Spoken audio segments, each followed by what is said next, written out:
Welcome back to another video.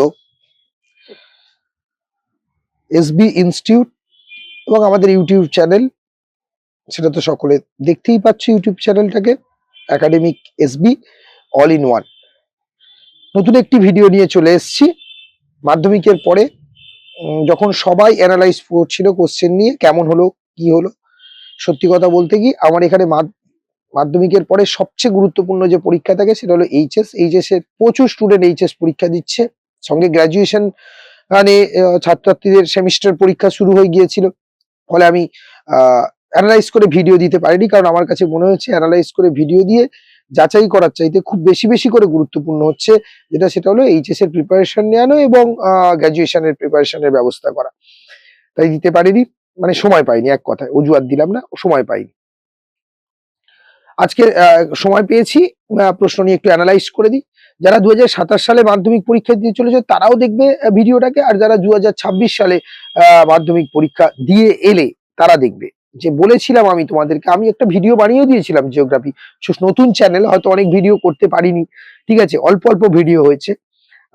সেখানে তাও আমি একটা জিওগ্রাফির মাধ্যমিকের সাজেশন দিয়েছি, একটু দেখো তো, দেখে গিয়ে জিওগ্রাফির সাজেশনটা কেমন ভাবে মিললো, ঠিক আছে। তাও আমি আমার এখানে ছাত্রছাত্রী যারা এসবি ইনস্টিটিউটে পড়াশোনা করে, মানে যাদের যে ইনস্টিটিউটের চ্যানেলে তোমরা এখন এই ভিডিওটা দেখছো, তারা একটা কোশ্চেন সারা বছর ধরে প্র্যাকটিস করার পরে একটা আমি পরীক্ষা আনি একটা প্রশ্নের উপর।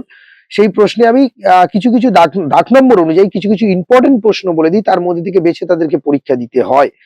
তা সেখানে আমি কিছু প্রশ্ন গুরুত্বপূর্ণ তাদেরকে বলেছিলাম, যার থেকে বেছে পরীক্ষা দিয়েছিল তারা, বা আমার এখানের পরীক্ষাতে প্রশ্ন এসেছিল। সেখান থেকে তারা শুধুমাত্র যারা এই দাগ নম্বর কটা প্রশ্ন কটা পড়েছে, আর অন্য কোনো প্রশ্ন পড়েনি, গাদা গাদা প্রশ্ন পড়েনি, তাদের কেমন ভাবে প্রশ্ন মিলল সেটা দেখার বিষয়।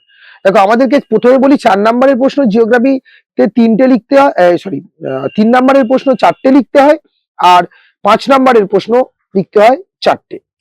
1, 2 ম্যাপ পয়েন্টিং, এগুলো নিয়ে আমি ভিডিওকে লম্বা চওড়া করব না, কারণ এগুলো কোনো সাজেশন হয় না, কোনো হাতে গোনা 10-20টা ছোট প্রশ্ন পড়লে হয় না। তাও আমার এই সেটটার মধ্যে আছে প্রচুর ছোট প্রশ্ন দেওয়া রয়েছে 2 নম্বরের, দেখালে দেখাতে পারি, তার থেকেও এসছে।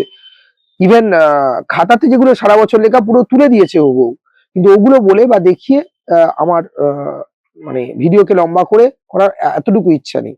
আমি শুধু বলবো, যারা সারা বছর ধরে আমার এখানে এই কটা প্রশ্ন মুখস্থ করেছে, বা কোথাও স্যাররা যেখানেই পড়ুক না কেন, তারা যে কটা প্রশ্ন স্যাররা দিয়েছে মুখস্থ করেছে, ভাই 11-12 মাস বাদে পড়ে মাধ্যমিক পরীক্ষা, মানে এই যে সেশন 2087 দেবে, তারা 11-12 মাস ধরে ধীরে ধীরে ধীরে ধীরে পড়ে রেডি হয়ে দেবে।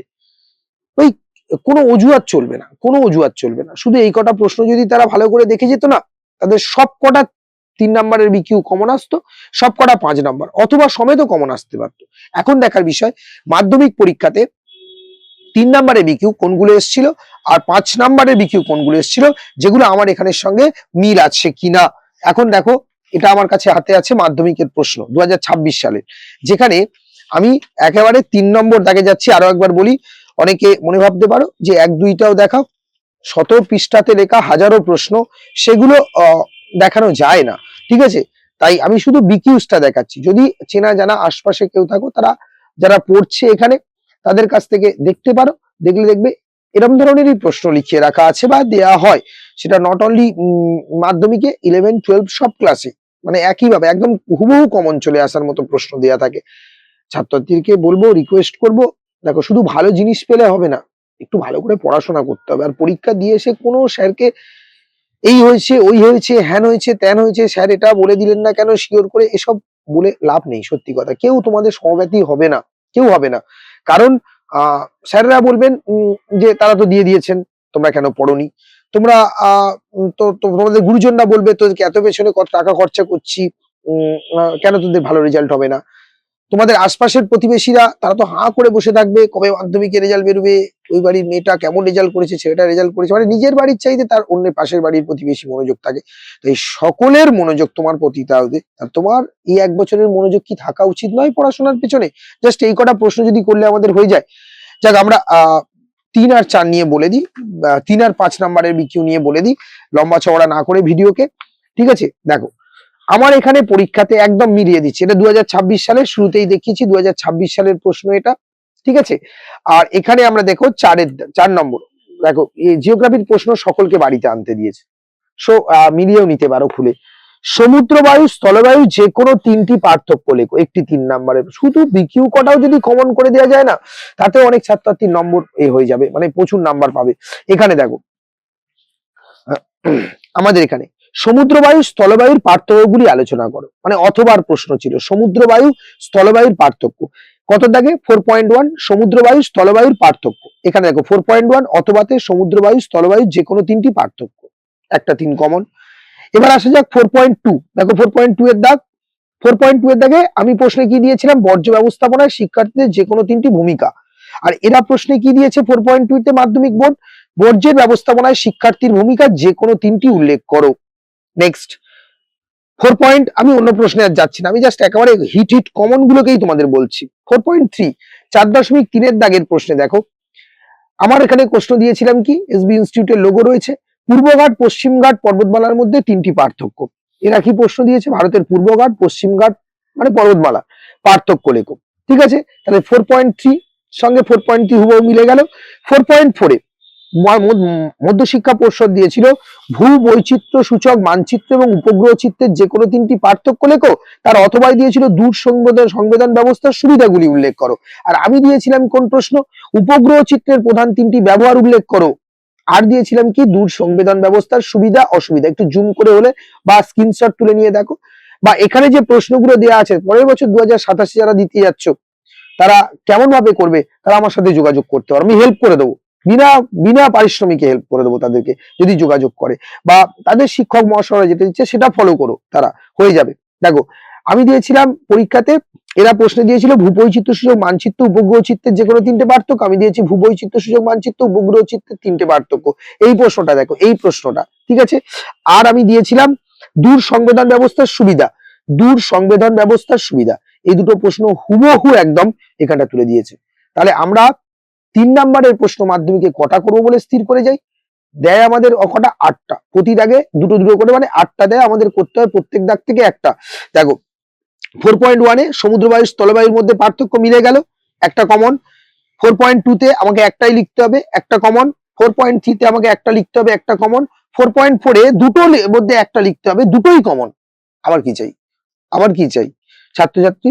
ঠিক আছে, শুধু পড়তে, যারা এই কোশ্চেনটায় পরীক্ষা দিয়েছিল আমার এখানে মাধ্যমিক পরীক্ষার আগে, মানে এরকম একটা প্রশ্নে পরীক্ষা দিয়েছিল না, তারা শুধু এই কটাই দাগিয়ে যদি 1 মাস ধরে পড়ে বা লাস্ট কদিন ধরে পড়ে তাদের কাছে, তারা তো সারা বছর ধরেও দেখেছে, তাহলে ভাবো তাদের আরো কত ভালো হওয়া উচিত। এবার আসি আমি 5 মার্কসের প্রশ্ন, 5 মার্কসের প্রশ্ন, এবং এটাও বলছি আমার এখানে যে ছাত্রছাত্রীরা তারা দুর্দান্ত পড়েছে, বিভিন্ন স্কুল থেকে আমার 4টে সাবজেক্টে দারুণ নাম্বার পাবে, এটাও আমার একদম আমি শিওর। ঠিক আছে, 5-এর দাগে দেখো আমাকে লিখতে বলেছিল নদীর, মাধ্যমিক দিয়ে দিয়েছিল 5.1.1 এ নদীর সঞ্চয় কার্যের ফলে গঠিত 3টি প্রধান ভূমিরূপের চিত্র সহ বর্ণনা দাও। আর আমার এখানে 5.1 এ আমরা দিয়েছি কি, মধ্যগতিতে নদীর সঞ্চয় কার্যের ফলে গঠিত ভূমিরূপ, মানে সেই নদীর সঞ্চয় কার্যের ফলেই বশিষ্ঠ ভূমিরূপ দেখতে পাচ্ছ তোমরা 5.1.1 এ। এখানে আমি দিয়েছিলাম বায়ুমণ্ডল উত্তপ্ত হওয়ার পদ্ধতিগুলো, মানে মাধ্যমিকে দিয়েছিল, আমি এখানে দিয়েছিলাম বায়ুমণ্ডলের উষ্ণতার তারতম্যের প্রধান 3টে কারণ। ঠিক আছে, এইখানে দিয়েছিলাম, আমি যাচ্ছি না, আমাকে তো দুটো লিখতে হবে, আমি এটা কমন পেয়ে গেছি। এবার আমি নেক্সট, তাহলে দুটো লিখতে হবে, একটা কমন একদম পুরো হুবহু তুলেছে, আর একটা আমি গেছি আমার মাধ্যমিকে দিয়েছিল। দেখো বায়ুমণ্ডল বললাম, দেখালাম তোমাদের, পরিচলন বৃষ্টিপাতের সৃষ্টি বৈশিষ্ট্যের সমূহ, আমি দিয়েছিলাম ইম্পর্টেন্ট করেছিলাম শৈলক্ষেপ বৃষ্টিপাত দিয়েছিলাম। ঠিক আছে, যেটা দিয়েছিলাম সেটাই বলবো, কিন্তু এই নোটটার মধ্যেই পরিচলন বৃষ্টিপাতটা ছিল, যারা পড়েছে তাদেরকে বলেছিলাম বৃষ্টিপাতটা পুরোটা পড়ো।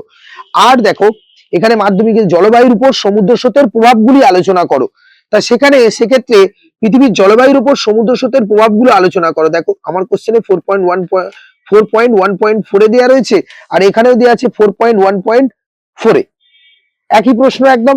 তাহলে এখানে 4টে প্রশ্ন দিয়েছে, 4টে প্রশ্নই আমার প্রশ্নে ছিল বা আমার নোটে ছিল, তাহলে এই 4টে প্রশ্ন হুবহু পেলাম আমরা কমন। এবার 5.2 দাগে থেকে আমাকে ফের দুটো প্রশ্নের উত্তর দিতে হয় 5 নম্বরে, সেখানে আমার এখানে মাধ্যমিকে ভারতের জলবায়ুর 5টি প্রধান নিয়ন্ত্রক ভূমিকা আলোচনা করো। এবার এখানে দেখো ভারতের জলবায়ু নিয়ন্ত্রক আছে কমন, আমি দাগ নম্বর দিয়ে দিয়েছি, এখানটা মাধ্যমিকের বোর্ডের সঙ্গে দাগ নম্বরটাও দিয়ে দিয়েছি। আচ্ছা এবার দেখো আমাকে দুটো লিখতে হবে, একটা কমন হয়ে গেল। 2 নম্বর 5.2.2 ভারতের চা উৎপাদনের অনুকূল প্রাকৃতিক পরিবেশ বর্ণনা করো। এখানে দেখো ভারতের চা চাষের অনুকূল প্রাকৃতিক পরিবেশ বর্ণনা করো, দিয়েছে একদম হুবহু আছে। আমার ছাত্রছাত্রীকে বলেছিলাম দুটো চ্যাপ্টার ভালো করে একটু পড়ে যা, সেটা হলো কৃষি আর শিল্প অথবা জনসংখ্যা জনগণ। তবে আমার ইউটিউবে ব্যাকে ভিডিওটাতে লিঙ্কে গিয়ে দেখো, গেলে দেখতে পাবে তোমরা যে আমি বলেছিলাম কিনা। আর এবার দেখো পূর্ব মধ্য ভারতের লৌহ ইস্পাত শিল্প গড়ে ওঠার প্রধান প্রধান কারণগুলি ব্যাখ্যা করে, এটা আমার প্রশ্নে দেয়া, মাধ্যমিকের প্রশ্নে হুবহু তুলেছে, পূর্ব ও মধ্য ভারতে লৌহ ইস্পাত শিল্প গড়ে ওঠার কারণগুলি আলোচনা করো। কি কেমন একদম মিললো না, কি মিললো না? আর 5.2.4 ভারতের জনসংখ্যার অসম বন্টনের প্রাকৃতিক কারণগুলি ব্যাখ্যা করো, দিয়েছে। এখানে দেখো ভারতের জনসংখ্যা বন্টনের তারতম্যের 5টি কারণ, একই প্রশ্ন, একই প্রশ্ন, কোনো পার্থক্য নেই, শুধু কোশ্চেনের কথাটা শব্দটা পাল্টে দেয়া। এছাড়াও এদের যে ম্যাপ পয়েন্টিং দিয়েছিল, এইসব ম্যাপ পয়েন্টিং রয়েছে দেয়া, আরো বলে দিয়েছিলাম প্রচুর ম্যাপ পয়েন্টিং। সব বলতে গেলে ভিডিও অনেক লম্বা হয়, লম্বা ভিডিও করার প্রচুর সময় তো আমার কাছে নেই, কারণ আমার পড়ানো রয়েছে বা থাকে। তাই আমি যেটুকু প্রশ্ন আমার কমন এসেছিল সেটা বললাম এই কারণের জন্য যে দেখো আমি কত কমন দিয়েছি, এটার জন্য নয়, এটার জন্য বলা যে এই দাগ নম্বর ধরে ধরে না, এই যেমন আমি কোশ্চেন করার সময় করে দিয়েছিলাম ছাত্রছাত্রীকে, দেখো এখানে 2 নম্বরের প্রশ্ন দেখো আমি দেখিয়েছি, করেছিলাম 2 নম্বরের প্রশ্ন, যেগুলো এগুলো মিলেছে, যেগুলো দেখাচ্ছি না আমি তোমাদেরকে। দেখো আমি দাগ নম্বর দিয়ে 4.1 এই কটা প্রশ্ন পড়ো ভালো করে, 4.2 এই কটা প্রশ্ন পড়ো, 4.3 এই কটা প্রশ্ন, 4.4 দেখো তার থেকে আমার যেগুলো হাইলাইটার দিয়ে মারা রয়েছে সেগুলো দেখো, দেখো দেখো একদম হুবহু মাধ্যমিকের কোশ্চেনের সঙ্গে মিলেছে। কিন্তু আমি এসব কিচ্ছু বলতে চাই না যে এইগুলোই তোমার পড়লে হবে। আমি বললাম বছরের শুরু থেকে তুমি শুধু এই প্রসেসে প্র্যাকটিস করো, এই প্রসেসে পড়াশোনা করো। আর মাধ্যমিকের 1-1.5 মাস আগে সবকিছু কে বয়কট করে দিয়ে পড়তে হবে এমন নয়, সবকিছু বজায় রেখলেও যে সারা বছর একটু একটু করে এই প্রশ্নগুলো রেডি রেখেছে না, সে মাধ্যমিকের আগেও একটু আধটু দেখে নিলে সে রেজাল্ট বের করে দেবে। বেস্ট অফ লাক, সকলের মাধ্যমিক পরীক্ষা ভালো হয়েছে জানি, আশা করি আরো ভালো হবে আগামী দিনের পড়াশোনা। আর কেউ যদি কাউকে যদি এই মাথার মধ্যে ঢুকিয়ে দেয় না তোমাদের যে মাধ্যমিক দিয়ে দিয়েছে বা তোমরা রিল্যাক্স, বিশ্বাস করো কোনো পরীক্ষার পরে আর রিল্যাক্স হবে না তোমরা। মাধ্যমিকের পরে আগামীর চাপ, উচ্চ মাধ্যমিক যারা দিচ্ছ তাদের উচ্চ মাধ্যমিকের পরে আগামীর চাপ, কোনোদিন তোমরা রিল্যাক্স হবে না, রিল্যাক্স কথা ভুলে যাও। রিল্যাক্স ছোটবেলাতেই থাকে মানুষ, একদম বাচ্চা 4-5 বছরের ছেলেমেয়েরা এরাই রিল্যাক্সে থাকে। প্রত্যেক মুহূর্তে আলাদা আলাদা চাপ। এখন মাধ্যমিক দিয়েছে এরপরে এক রকমের চাপ, এইচএস দেবে আরেক রকমের চাপ, গ্রাজুয়েশন দেবে আরেক রকমের চাপ, কখনো ইনকামের চাপ তো কখনো সাংসারিক চাপ। তাই ওইসব ফালতু কথা আমি তোমাদের বলবো না, আনন্দ করো, ফুর্তি করো, রিল্যাক্সে থাকো। রিল্যাক্স কি, ছাত্রছাত্রীদের কাছে কোনো রিল্যাক্স নেই, পড়ো। আমার এখানে 11 এর অলরেডি ব্যাচ চলছে, মানে শুরু, মানে ভর্তি কমপ্লিট হয়ে আছে, মানে যারা পুরনো পড়ে তাদের ভর্তি প্রক্রিয়া শুরু হয়ে আছে, প্রায় কমপ্লিটের পথে। আর নতুন যারা ভর্তি হবে তারা অনেকে যোগাযোগ করছে আমার মানে আমার বিভিন্ন জনের কাছ থেকে জেনে। অনেক ছাত্রছাত্রী আমাকে প্রচুর প্রচুর পরিমাণে রেকমেন্ড করে, ঠিক আছে।